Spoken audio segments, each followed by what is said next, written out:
Thank you to tuning in to our first episode of I'm Done. Mm-hmm. I'm so done. I'm so done with a lot of things. Normally, we don't. We just do talk about these things around the kitchen table, but I think we said, you know what? Let's set up. This is a good conversation. Let's set up the camera. So, that being said, if you like what you're saying, please like, subscribe, and share. And my name is Toni Trower, and this is Brandi Alexander, aka the Queen of Shade. Hey! And we're here to talk about the stuff that, or I want to say the shit Yes. that we are done with. Yes. Brandi, what are you done with? Okay, first at the top of my list is I am done with people who refuse to heal. I'm tired of people living in delusion. I'm tired of people not realizing that healing is the ultimate thing you have to do. Yeah. Because otherwise you'll continue to complain about the situations that continue to happen. When you focus on your inner self, then everything else kind of falls in line where it's supposed to be. I agree. But a lot of people live in denial. And they ignore red flags and they ignore the work that needs to be done. Absolutely. So that is ultimately at the top because for the last 2.5 years, I have been focusing on nothing but me. And I see people around me that come around me, and especially the people that complain all the time. Yeah. You ever have somebody that just every day is, girl, listen. I'm done. Girl, listen. Girl, I'm done. Look, I like to be a positive person, but I cannot be around people that complain all the time. All the time. It just brings down your energy. You know, no, yeah. Yeah. I'm done with that.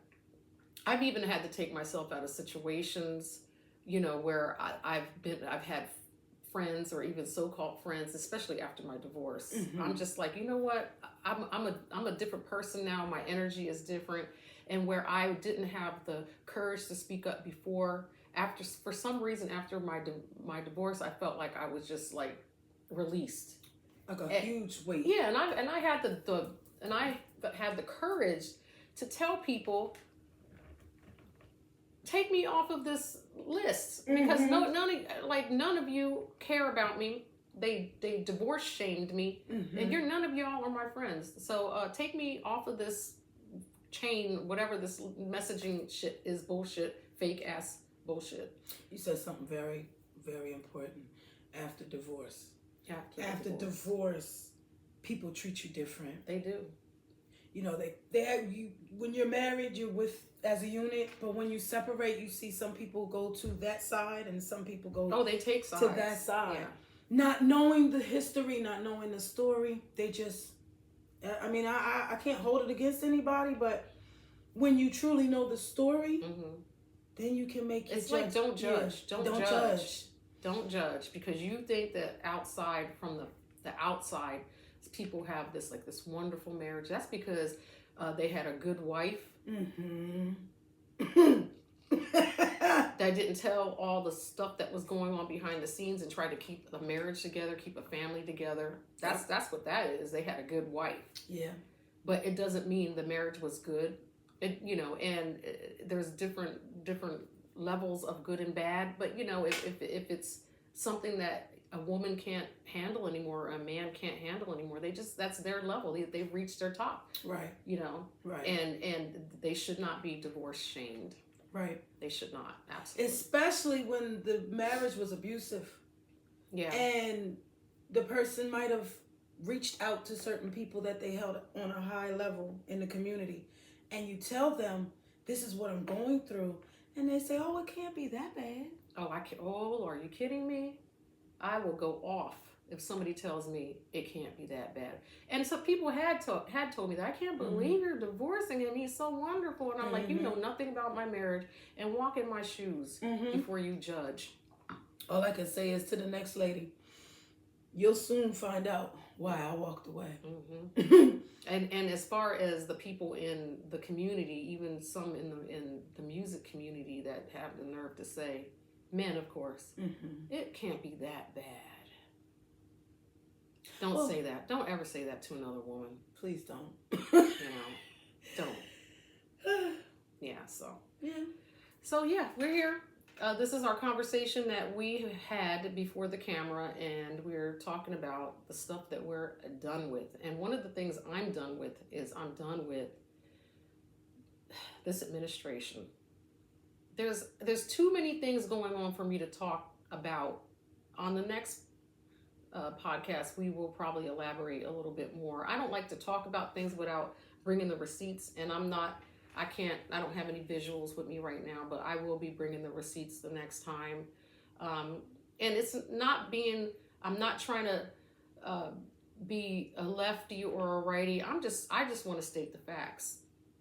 You know, with all of these tariffs, the first thing that happened to my daughter is that she got laid off. And they told her it was because of the tariffs. Mm-hmm. We don't know what to expect. They had to lay off 10 people from her job. And people are out there saying that the prices of groceries are down. No, they're not. Okay. Me and Brandi are going to the food bank on Tuesday. Mm-hmm. And that's crazy because I work at a grocery store and I can't even afford to buy groceries. With her discount. At a store that I work at. That is ridiculous, okay? And I'm not ashamed to say that, right. Girl, please give me some of that. I'm not ashamed to say we're going to the food bank. That part. And with next podcast, we will let you know some food banks in the area. Because there should be no shame in the game. Not in these days and times. Nope. We need all the money that we can keep in our pockets to pay our bills. So, anyway, you have anything else that you're done with? I mean, that was a lot in the beginning, but yeah, I think once we started drinking, we forgot about it. Yeah, I'm serious about being done with people that just don't want to heal, and that's in denial. Because it's like, the more I try my best to heal, and I talk to people, and they don't respect my boundaries. Right. They don't don't give me compassion. It's all, what can I give you? Yeah. As opposed to understanding where I'm coming from. I have no time for you. I have no time. I don't care if you're family. I don't care if you're an old friend I knew from school. I don't care. Yeah. Well, I mean, at this day and at the age that we are in our life, we are not required to have people around us that are not good for us. Right. When we were younger, I mean, you don't know. Like, oh, I don't want to cut this person off or say anything rude. I mean, you don't have to be rude, but you don't have to call people back either. No, you don't. No. If you are not for me, you will not be around me. That part. You know, part. And and for the most part, I feel like since I think my divorce is like 5 years ago now. I'm 1 year. Yeah, she's new. She's new. We're gonna have a divorce party, baby. We about to celebrate. When I wanted to have a divorce party, a man told me, "Oh, that's crude. Really? That's like rude or something like that." And I'm like, "Why?" I celebrated when I got married to the motherfucker. I'ma celebrate because I got divorced from the motherfucker. Bye. Brandi ain't right. That's right, I'm a lefty, so I let that out. Well, needless to say, stay tuned for some more of our podcasts because it gets real up in this kitchen. Yeah, and we are going to have some special guests coming up as well. And so you guys, thank you for tuning in today. I hope you enjoyed yourself. Thank you from me, Toni Trower. I am Brandi Alexander, better known as the Queen of Shake. All right, thank you guys for tuning in. We'll see you next time. Alrighty. Peace.